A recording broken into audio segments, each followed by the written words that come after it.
ہارون رشید نا اپنے محل کی چھت پہ ٹہل رہا تھا سب سے اوپر والے چوارے پر، نیچے سے حضرت بہلول دانا گزر رہے تھے، اوپر اس کے ساتھ سپاہی بھی تھے، گن مین بھی تھے۔ اس نے کہا یہ بابا تو ذرا اوپر اٹھاؤ۔ انہوں نے ایک ڈولی، ایک ٹوکری سمجھ لیں، اس کو رسیاں باندھ کے نیچے پھینکا۔ نیچے جو سپاہی تھے ان کو کہا کہ یہ بابا جی کو پکڑ کے اس میں بٹھاؤ۔ انہوں نے جبرن تھاما بابا جی کو، اس میں ڈالا، اوپر والوں نے کھینچ لیا۔ 2-3 منٹ لگے۔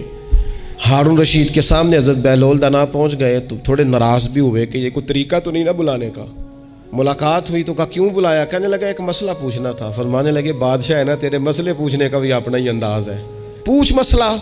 کہنے لگا بابا پوچھنا تھا کہ آپ اللہ تک کیسے پہنچے؟ حضرت بہلول دانا چپ کر گئے۔ 2-4 منٹ کے بعد کہنے لگے جس طرح ابھی زمین سے تیرے تک نہیں پہنچا، بالکل اسی طرح ہی پہنچ گیا ہوں رب کریم کی بارگاہ تک، اور وہ بھی جو اس نے کرم فرمایا ہے، ورنہ میں تو نہیں سمجھتا کہ میں پہنچ گیا، وہ بھی اگر تیری خوش گمانی ہے۔ ہارون رشید کہنے لگا مجھے سمجھ نہیں آئی۔ فرمانے لگے تو بادشاہ جو ہے اتنی جلدی کیسے سمجھ میں آئے گی تجھے بات؟ فرمانے لگے اگر میں تجھ سے ملنا چاہتا نا تو میں ایک درخواست لکھتا، پھر کسی وزیر سے سفارشی سائن کراتا، پھر وہ جمع کراتا، پھر مجھے ٹائم ملتا کہ فلاں دن فلاں تاریخ فلاں ٹائم آ جانا، پھر آ کے میں لائن میں لگتا۔ پھر بھی تو بادشاہ ہے، تیرا موڈ بنتا ملنے کا کہ نہ بنتا؟ جب میں چاہتا تو پتہ نہیں کتنا ٹائم لگ جاتا، جب تو نے چاہا ہے نا تو 1 منٹ بھی نہیں لگا۔ فرمانے لگے میں نے دعویٰ ہی نہیں کیا کہ میں جد و جہد کر کے پہنچوں گا، میں نے تو رب کی بارگاہ میں عاجزی کی ہے، پھر رب نے ہی کرم فرمایا ہے، اسی نے مہربانی کی ہے۔ مانا کہ محبت کے سفر میں ہر گام پہ 100 مشکل ہے، لیکن یہ سفر آسان بھی ہے اگر ساتھ تمہارا ہو جائے۔ اس کے کرم کا ساتھ رہا ہے، اس سے عافیت مانگی۔ حضرت عائشہ صدیقہ رضی اللہ تعالی عنہ عرض کرتی ہیں یا رسول اللہ صلی اللہ تعالی علیہ وسلم، میں دیکھتی ہوں آپ کا رب آپ کی بات ماننے میں جلدی فرماتا ہے، آپ کی بات قبول کرنے میں جلدی کرتا ہے، اللہ تعالیٰ آپ کی رضا چاہتا ہے۔ لیکن نبی پاک صلی اللہ تعالیٰ علیہ وسلم نے ہماری تربیت کے لیے کیا کہا؟ حضور دعا مانگتے، حضور دعا مانگتے، کریم محبوب دعا مانگتے۔ عمل کرنا اور پھر بتانا اللہ کا فضل ہے جی، اتنی نمازیں پڑھتا ہوں، شکر ہے جی، اتنی سخاوت کرتا ہوں، بڑی بات ہے جی، فلانی جگہ بھی میرا تعاون حاصل ہے، فلان جگہ بھی میں خدمات پیش کرتا ہوں۔ لیکن میرے دوستو رسول خدا صلی اللہ تعالی علیہ وسلم دعا مانگتے، ابن ماجہ میں موجود ہے، کہتے اللہم انی اسألک، اے اللہ میں تیرا محبوب ہو کے تجھ سے سوال کرتا ہوں، میں تیری بارگاہ کا سوالی ہوں۔ کس بات کا؟ علما نافعا، علم دینا پر نفع والا دینا۔ مالک جب تو علم عطا کرے تو وہ والا دینا جو نفع بخش ہو، جو فائدہ مند ہو۔ محبوب دعا مانگتے ہیں اللہ نفع والا علم عطا فرما وعملا متقبلا، اور اے کائنات کے رب میں تیرا محبوب ہو کے تجھ سے سوال کرتا ہوں وہ والا عمل کرنے کی توفیق دینا جسے تو قبول فرما لے، جو تیری بارگاہ میں قبول ہو جائے۔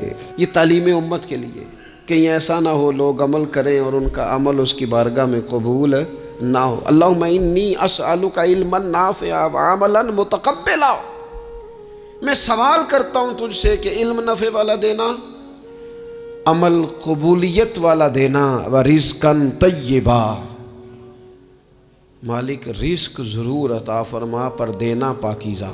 ہمارے ہاں لوگوں نے بہت بڑا لمبا چوڑا دنیا کا تصور بنا لیا، کار جہاں دراز ہے، لمبا تصور، دنیا داری کے لیے لمبی منصوبہ بندی، دور دور تک میں نے یہ کرنا ہے، پھر میں نے یہ کرنا ہے، پھر اس کے بعد انشاءاللہ یہ کر دینا۔ یہ تو آپ نے 300 سال کی پلاننگ بتا دی ہے، یہ تو 300 سال کی پلاننگ بتائی۔ کیا بتائیں تجھے اے باپ، کیا کارہائے نمایاں کر گئے، بی اے کیا، نوکر ہوئے، پینشن ملی، پھر مر گئے۔ زندگی تو اتنی سی ہے، اتنی لمبی منصوبہ بندی، اس میں آخرت کہاں ہے؟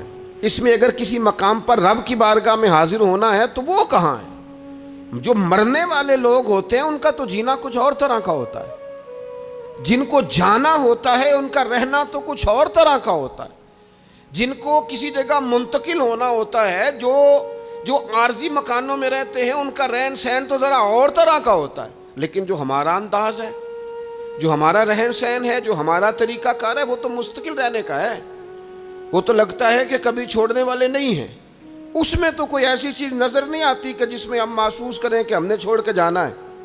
لیکن نبی پاک علیہ السلام نے جس دنیا کو ہم بہت بڑی دنیا سمجھتے ہیں، حضور نے اس کی مثال کیا دی؟ صحیح مسلم کی حدیث ہے، دیکھیں کتنا کھول کر اور کتنا آسان کر کے رسول پاک ہمیں بات سمجھاتے ہیں۔ دنیا کیا ہے، آخرت کیا ہے، یہ والی زندگی کیا ہے، آخرت کی زندگی کیا، بالکل کھول کر واضح کر کے نبی پاک علیہ الصلوۃ والسلام فرمانے لگے دنیا اور آخرت کی مثال اس طرح ہے جس طرح دریا بہہ رہا ہو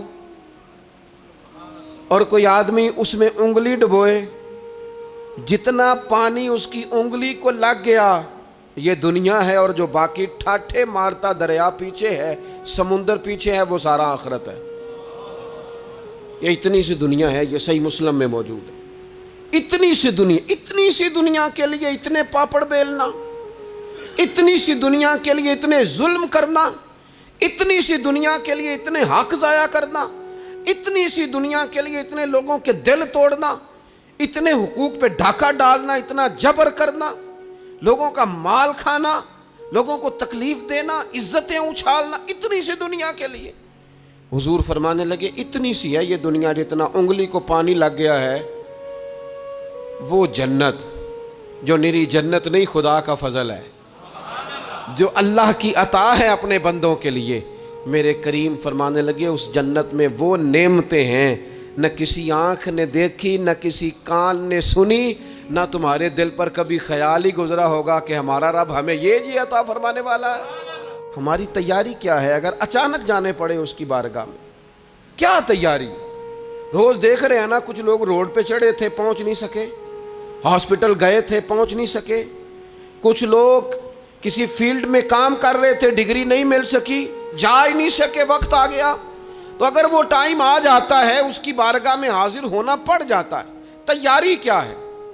نبی پاک علیہ الصلوۃ والسلام گھر کے اندر اپنے گھر والوں کی تربیت کے لیے اور تعلیم امت کے لیے ایک دعا مانگتے تھے۔ حضرت عائشہ صدیقہ کہتی ہیں حضور دعا مانگتے تھے، مشکات میں موجود ہے۔ کیا دعا تھی؟ اللہم حاسبنی حسابا یسیرا، اے اللہ ذرا حساب آسان کر کے لینا۔